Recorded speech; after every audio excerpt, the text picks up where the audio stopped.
Boa tarde, eu sou Rubens e falarei com vocês rapidamente sobre um tema chamado Cristo e o candidato certo, né? Bom, toda eleição sempre tem esse pensamento, toda eleição sempre tem essa questão, né? De caramba, em quem eu devo votar como cristão, né? Será que existe aquele candidato certo, aquela pessoa certa, né? A gente fica sempre se perguntando, será que o candidato que eu escolher deve ser cristão? A resposta é nem sempre, nem sempre. Nós, como cristãos, temos que entender que também devemos ser ativos na seara política administrativa do nosso país, do nosso estado, mas que nem sempre existirão candidatos que reflitam a imagem de Cristo através da Bíblia. Nem sempre vai existir. Infelizmente, os cristãos têm sido muito omissos, né, nessa seara, a seara política administrativa brasileira. Se você consegue perceber uma pessoa, digamos aqui, algumas características de boa índole, uma pessoa que é ficha limpa, uma pessoa que tem filiação a ideologias condizentes com a Bíblia, isso são pontos a se pensar, sabe? Mas nem sempre essas pessoas são frequentadores ou de igreja, digamos assim, nem sempre essas pessoas estão envolvido com projetos missionários, sabe?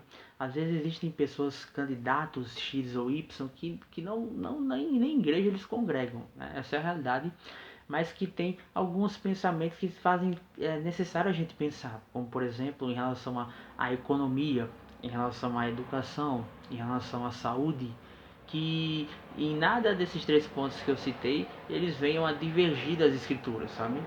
Existem candidatos que nem não são necessariamente cristãos, mas que têm boas ideias, ou seja, que têm boas propostas para tais assuntos, como eu já citei, e que não são cristãos. E isso seria pecado, Rubens? Não. Nós, como cristãos, temos que entender que Deus ele coloca tanto o líder bom como o líder mau, na visão nossa, é claro, ali para liderar, para autorizar, digamos assim, para governar. E isso não está dentro da nossa seara, isso não está dentro do nosso governo, né?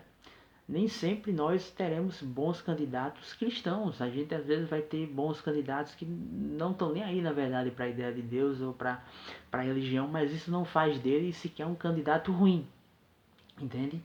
Eu particularmente tendo a procurar um cristão, mas eu digo por experiência própria, tá difícil da gente achar cristão na igreja, quanto mais candidato, né, a ser um representante do povo. Então, você não necessariamente tem que votar no cristão. É claro que você possa votar e deve votar, se você o achar, né?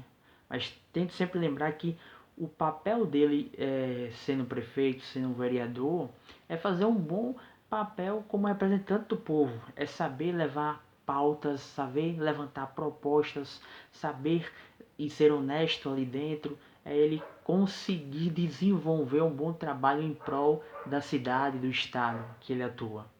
E é isso que a gente tem que botar principalmente em mente. Não estou dizendo aqui para você votar em caras que sei lá, são totalmente ideias totalmente opostas ao cristianismo, não. Mas o que eu estou dizendo é que nem sempre você deve votar em um candidato que você pressupõe que ele é cristão, se ele não é preparado para aquele cargo, para aquela atividade, sabe? Deus ele é líder tanto de bons quanto de maus, e isso a gente tem que entender também.